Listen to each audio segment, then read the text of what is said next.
बसरा के गवर्नर की शिकायत आई, एक मुजाहिद आए और आके कहा हुजूर वो जिस शख्सियत को आपने बसरा का गवर्नर बनाया मुझे उनसे बड़ी शिकायत है।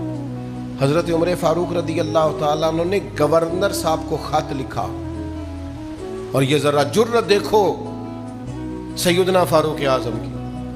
आप फरमाने लगे बात मैंने सुन ली है, गवाहियां मैंने मंगा ली है, पता मैंने कर लिया है, मालूमात मुझे हो गई है, जो ये बंदा कह रहा है बात बिल्कुल ठीक है। अब मैं आपसे कहता हूं कि आपको बदला देना है, सर भी मुंडवाना पड़ेगा। मैं आपको सही सनद से रवायत सुना रहा हूं मुसन्नफ इब्ने अबी शैबा से, यानी गवर्नर का सर मुंडा जाएगा एक आम आदमी के लिए। इतनी जुर्रत तो आप छोटे से अफसर के लिए नहीं कर सकते। फरमाया सर भी आपका मुंडा जाएगा, 14 कोड़े भी लगेंगे, बस आप ये बता दें कि आपने इसके साथ ये जो सारा कुछ किया ये अकेले में किया कि लोगों के सामने किया है।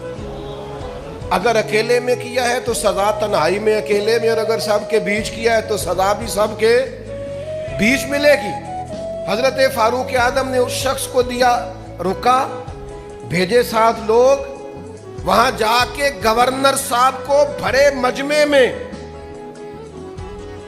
जब लोगों के बीच उस शख्स ने कहा आइए मैं आपका सर मूंडने लगा हूं, और जब उसने उस तरह पकड़ा सर मूंडने का सामान उठाया, लोग कहने लगे यार गलती हो गई, चल माफ कर दे। कहने लगा क्यों माफ करूं?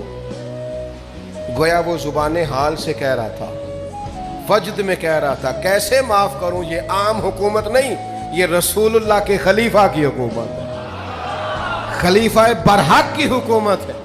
यहां किसी गरीब पर कोई ज्यादती हो सकती नहीं है। उसने कहा कि मैं नहीं माफ करता, मैं किसास लूंगा, बदला लूंगा। कुर्बान जाए उस गवर्नर की अजमत पे। उसने कहा यार तुम ना बोलो, जुबान हाल से कहने लगे तुम ना बात करो, मेरी वाकई गलती है। गवर्नर साहब मिंबर से उतरे, कुर्सी से उतरे और जमीन पे बैठ गए, सर से पगड़ी उतारी, फरमाया तू ले यार बदला, उतार मेरे सर के बाल। और जब वो जमीन पे बैठ गए तो फिर वो शख्स तड़प गया, फिर उसका कलेजा ज़ौक शौक से गोया फटने के करीब आया। कहने लगा अल्लाह तू गवाह हो जा, मुझे मेरा किसास गोया मिल गया है, मैं तेरी रिदा के लिए इसे माफ करता हूं।